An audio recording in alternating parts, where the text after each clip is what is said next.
So Lisa, had a question from a listener. They said, how many houses should I see before I pick one? And that was really interesting because the market has shifted a bit right now. There are a few more houses to look at, right? The inventory is up a little bit, Yes. which is great. Gives buyers a little more choice in finding the right home for them. But is there a set number of houses you should look at before you pick a house to choose for your own? Okay, here we are, Albuquerque Real Estate Talk, minus Tracy Venturi today. This is episode 551 here at the beginning of September, and I'm joined by Lisa Pino in the house. Hello, everybody. Lisa has been a realtor with us for a long time, what, 7, 8 years? Going on 9. Going Can on you 9. believe that? There we go. I can, but it seems like yesterday. It does. 9 years, top realtor in our market, does a great job with home sellers and home buyers, and honored to have you on our podcast today. Thank you, Tracy. Yeah.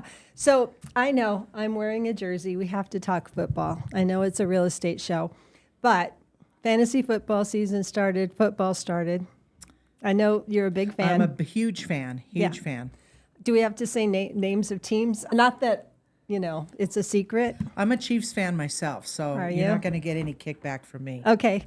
This year I've been asked who my team is, and I'm like, I actually have 3 or 4 favorite teams, so every weekend I can get a winner at least, you know. But the question we have, Lisa, is do we do open houses during football season? Absolutely. Yeah? Yeah. I sometimes try to get my sellers to make sure they have the TV on so that we can, when people are walking through the open house, you have lots of football lovers out there, and it's hard to get them out of the house on a Sunday. So if you've got the game streaming, they're more apt to go out and look at open houses. Yeah, I agree totally. And there are a lot of non-football fans that Yes. maybe football's going on in their house and they'd rather go to the open house, right? So we give them that option. Yes. So yes, open houses during football season are still a thing. So good. So we're going to take a quick off camera so I can take my jersey off for the rest of the pod. Sounds good. I still have my jersey, like you said, still have to represent. All right. Well, Mahomes was in Texas at Texas Tech when my best friend's daughter started at Texas Tech. So I became a fan of Mahomes while he was still in college. So I can say that I'm a Mahomes And fan. who was your team before that? Well, I grew up in Minnesota. Minnesota. So we That's what I got the thought, Vikings, who had a phenomenal game this week, pulled it out in the end. But I'm not a huge I don't follow them, but they were on Monday Night Football. And they looked fantastic. The second half, anyway. Yeah. When they- a new rookie quarterback, and he kept it together. So Yeah, from Michigan. yes. Yeah, Tigo's hometown.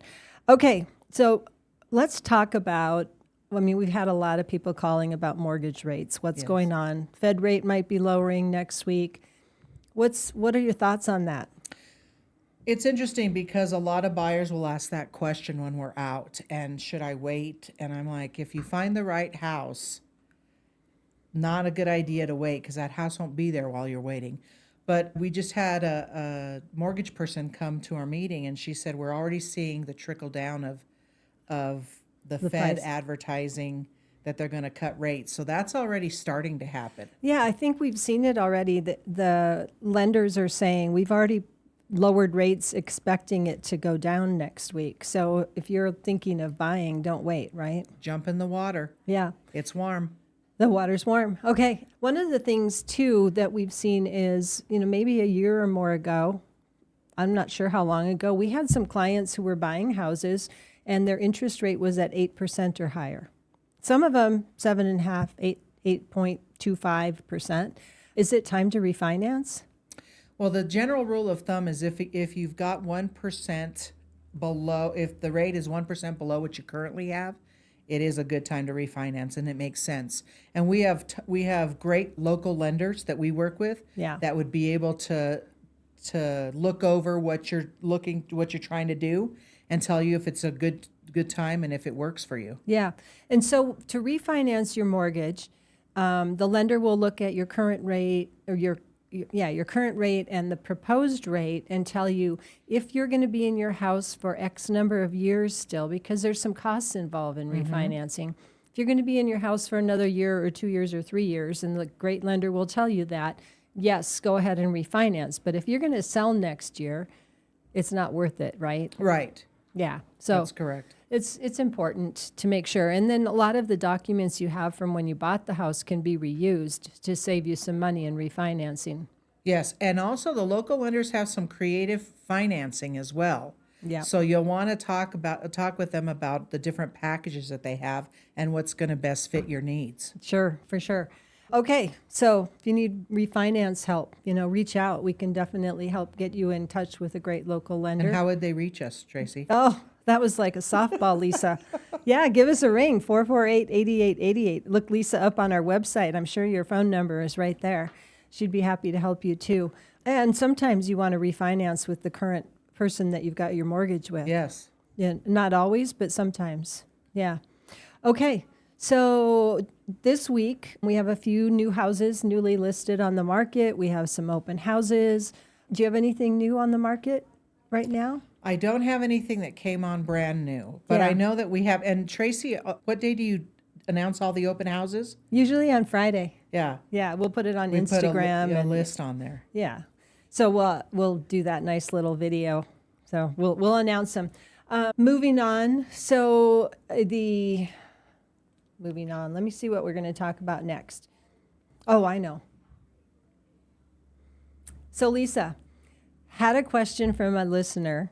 They said, how many houses should I see before I pick one? And that was really interesting because the market has shifted a bit right now. There are a few more houses to look at, right? The inventory is up a little bit, Yes. which is great. Gives buyers a little more choice in finding the right home for them. But is there a set number of houses you should look at before you pick a house to choose for your own? There's not a set number. I think a lot of people do browsing ahead of time on Zillow. And if you're starting to look on Zillow, it's a good time to contact and set yourself up with an agent so you can get in and see some of these homes. I would say some people find a home within 5 homes, looking at 5 homes if they've been looking on Zillow for a while. Some of your first-time home buyers may take a few more homes to show, maybe 10 to 15. Yeah. At that point, they're a little bit more hesitant. But seasoned buyers that have bought and sold before typically know what they're looking for, and you can usually find something. They know what they want, and when you walk in, they know it's Right. their home. Right. So statistics will say that people have looked online at homes, our website or Zillow or Realtor or Trulia. They've been looking for 8 to 12 weeks before they reach out to us and say, hey, I want to get inside houses now. Mm-hmm. So great place to start. And then once they reach out to us, we can get inside the house with them. And, it's interesting because I'm sure your clients have experienced it. It's like you find a house online at night, you're searching, you're all excited, I want to go see it. It's the perfect house. Yes. And you get that appointment and you get there and it's disappointing. It's like you lost sleep all night because the perfect house was on the market.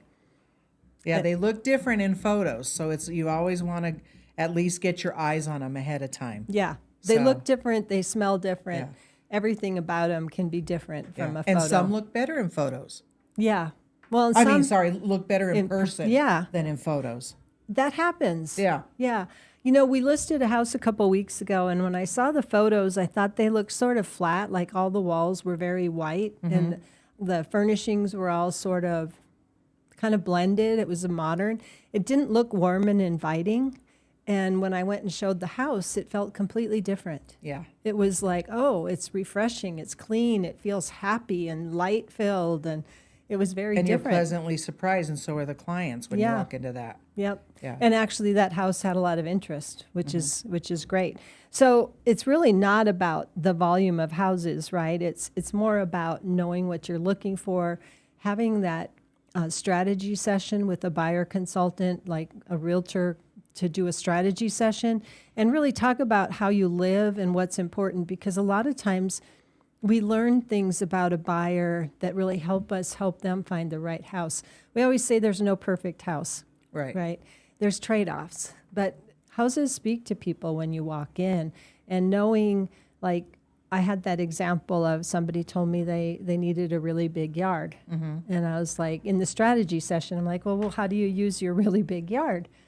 And they said, well, I have dogs. And you go, oh, dogs, they need a big yard. Right. And then if you just go on to the next question and not say, tell me about your dogs, you wouldn't know that what they really mean is, I have little dogs and I need a really secure fence for my to dogs. make sure that they're Yeah, and Yeah. so it can make a big difference if we really take the time to dig deeper. And I want to piggyback on the buyer consultation. I think is huge for people to come in, sit with an agent, be able to look through some homes online, because it really gives us a good idea of what you're looking for. Because we see homes all the time, and there may be something that we've seen that is like the perfect fit, which is hard to do when you're on the phone. You still try to do that as much as possible.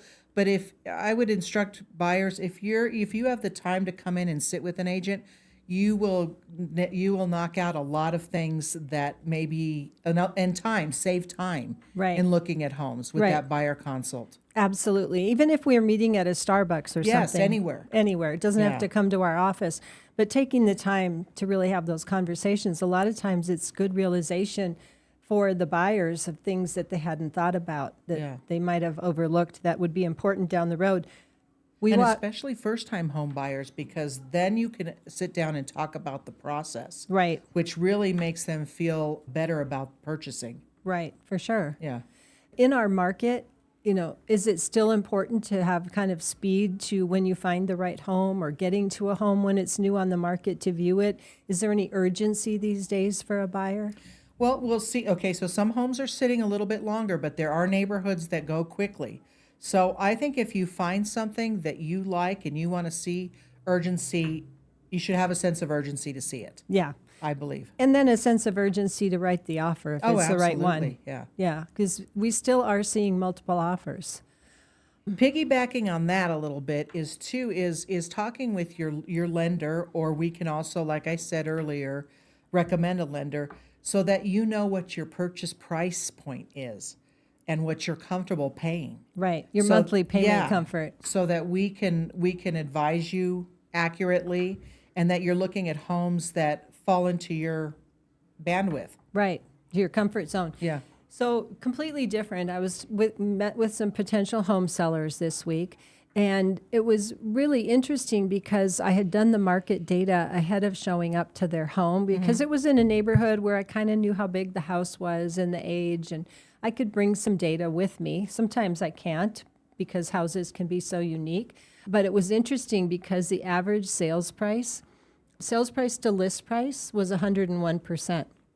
For the last 3 months in their neighborhood, houses were selling on average for more than list price, which was really eye-opening because that's unusual right now. Right.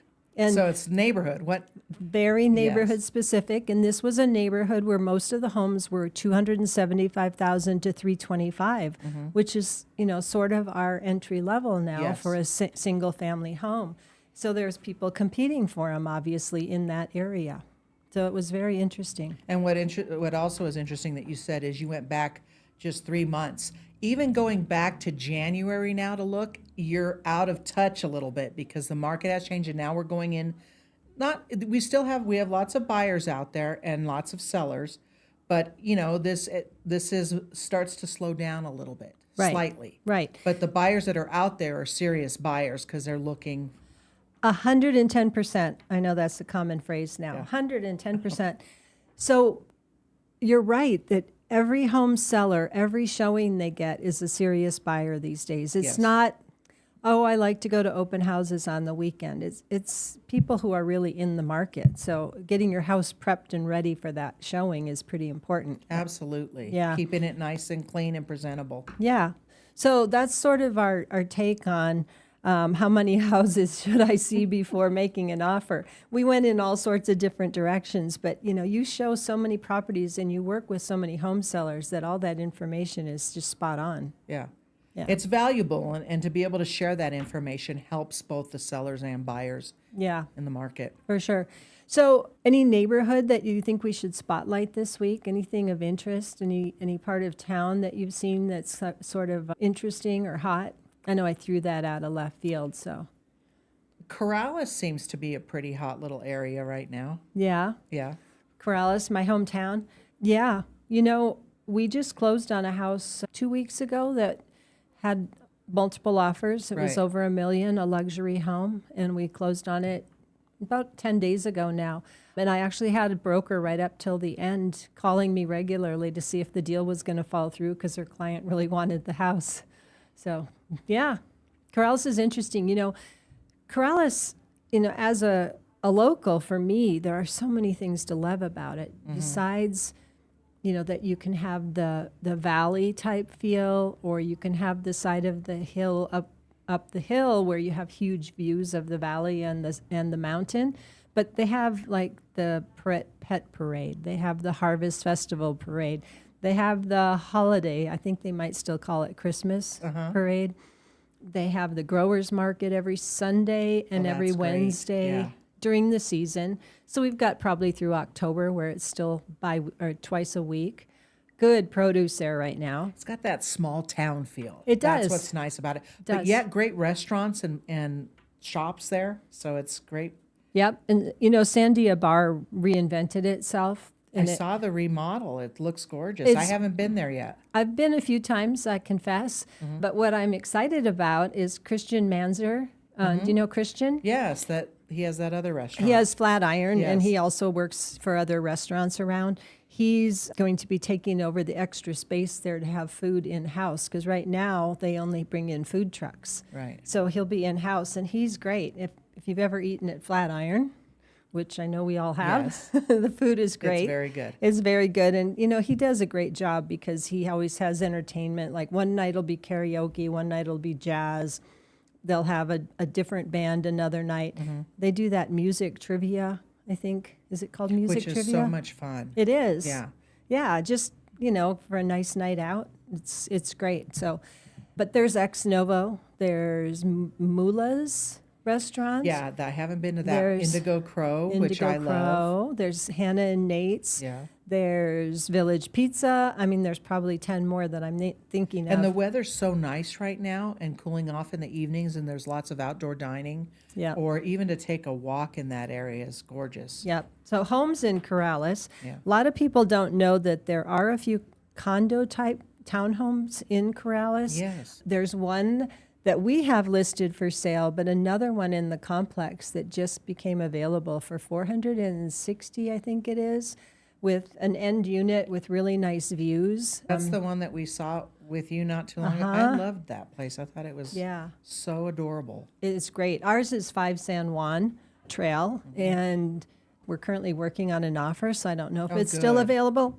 But the other one in there is a little bit larger, and it's on the market. But it's a special one. It's on the end, and they've kind of taken over more of the yard and just done a really nice job for it. But in general, Corrales, is Yeah. rural. You can feel like you're out of the city, but you're 5 to 15 minutes to Best Buy or Sam's Club or Costco. So it's a great And it's community. going to be in the little bit in the higher price point. I have just went under contract at 2009 Glorietta Street Northeast. good. Northeast Heights. So and I had some buyers in that area, first time home buyers, probably seen every home in that area.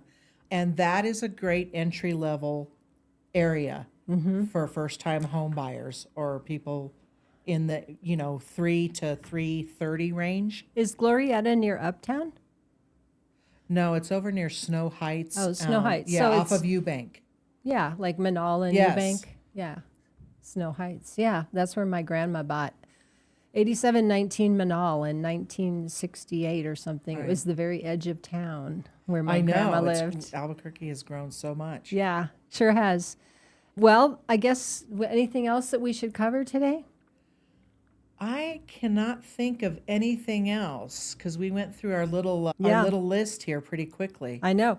So, usually I like to tell a story about being out showing houses, and I saw this amazing pool or llama or goat, and I haven't seen anything this week to talk about. So we'll have to think about that. I haven't either, and I've been in the East Mountains a lot too, but I haven't seen anything that A great real estate worth story. reporting. Yeah, Yeah, that's too bad. great views. Seen great views. Out in the East Mountains, Yes. One thing that comes to mind for me, Tracy, is we do have the state fair that's going on currently. yeah. Really great weather for the fair. It's great. In the evenings, it's cooled down a lot. Yeah. There's lots of things to do there at the state fair other than rides.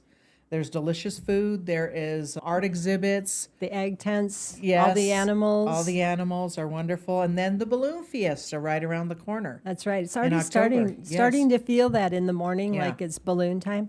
But going back to the state fair, I'm always amazed, from all over the state, all these people who like participate in 4-H or agriculture things and cooking and all the different things you'll find there where sewing, whatever. people Chili have eating done. contests. Yeah, I think we missed the green chili cheeseburger.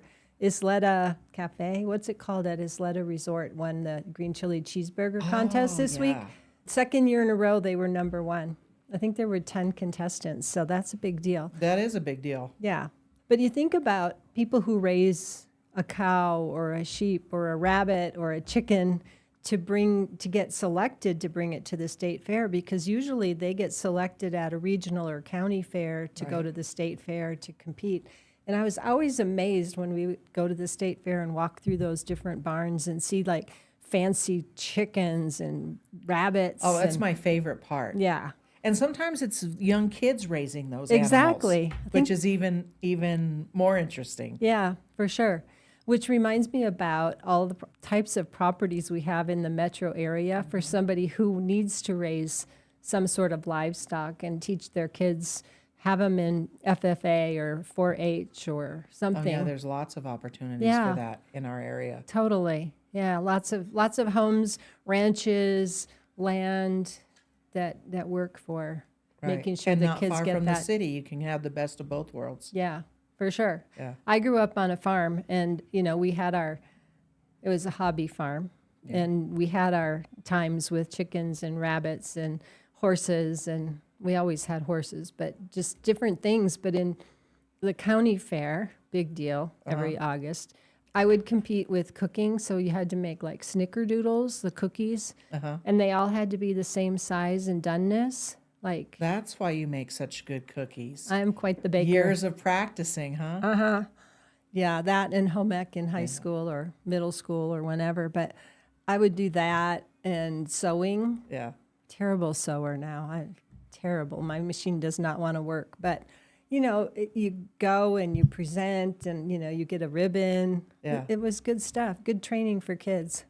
And that's a lot of work working on a farm. I feel like I have a farm, but I've never been on a farm. But my home feels like that, so I can imagine what these farm people go through, because there's a lot of work to that. There sure is. There sure is. But it's a good education, and it's fun being outside and doing things. It's my favorite part of the fair. I do like to go and look at all the animals and partake in the festivities there. Yeah. I know there's growers markets, downtown. There's Robinson Park. There's the Rail yard, rail yard. That's what I was trying to yes, think of. that one's wonderful. And then there's Los Ranchos on Saturday mornings. Right. There's Corrales on Sundays and Wednesdays. I mean, there's so Isn't many. there one by Los Poblanos too? Isn't there a grower? I think there's Well, a grower. that's the Los Ranchos That's one. the Los Ranchos Yeah. one. Okay. It's by the Blue Park, as my kids when they were younger would Yeah. say. The Blue Park. the lavender fields. Yeah, Yeah. nice. Well, thanks for being with us, and happy to have you on the show with us, Lisa. Thank you for My joining me. pleasure. Love doing this anytime I can get a chance. Good. It's always fun to talk real estate with you, and you always bring such great ideas to the table. So thanks for being here. All right. Give Until us a next call, time. everybody. That's right.